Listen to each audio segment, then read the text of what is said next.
প্রিয় সাথী, আশা করি সবাই সুস্থ আছেন।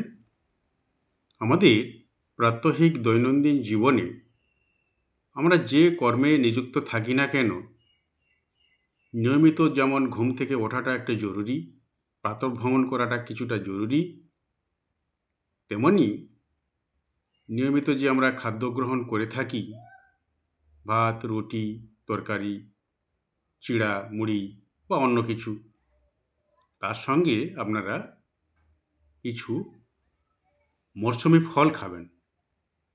শসা, আপেল, কমলালেবু, আনারস, এগুলি মরশুমি ফল। এগুলি বিভিন্ন সময় সিজনে যে মরশুমি ফলগুলি হয়, তরমুজ থেকে শুরু করে এগুলি খাবেন, শরীরে খুবই উপকার দেবে।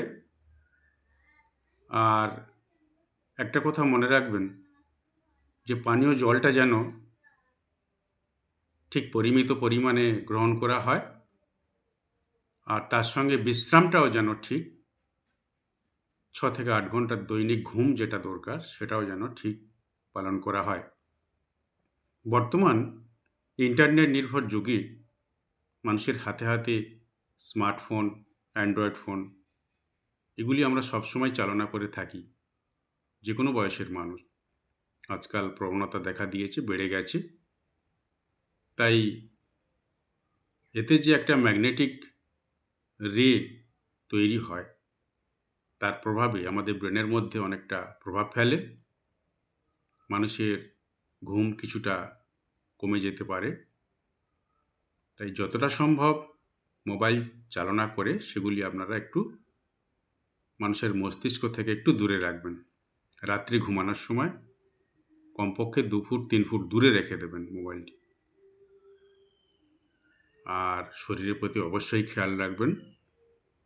শীতের পরে গরম বা গরমের সময় কোনো কারণে বৃষ্টি হয়ে গেল, হঠাৎ ঠান্ডা এলো, এই যে ঠান্ডা গরম, এর প্রভাবে আমাদের শরীরে নানা রকম অসুখ বিসুখ সৃষ্টি হতে পারে। সবসময় সজাগ থাকবেন।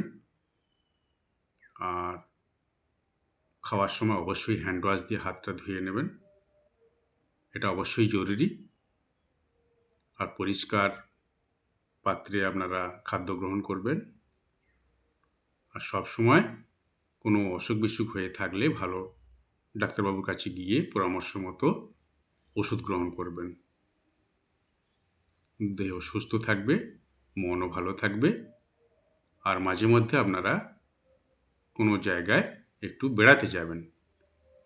সবসময় বাড়িতে না থেকে মাঝে মধ্যে একটু ভ্রমণ করা, পাহাড় এলাকা হোক, নদী এলাকা হোক বা অন্যান্য এলাকায় একটু ভ্রমণে যাবেন। সবাই ভালো থাকবেন, সুস্থ থাকবেন। দেখা হবে পরের ভিডিওতে। নমস্কার।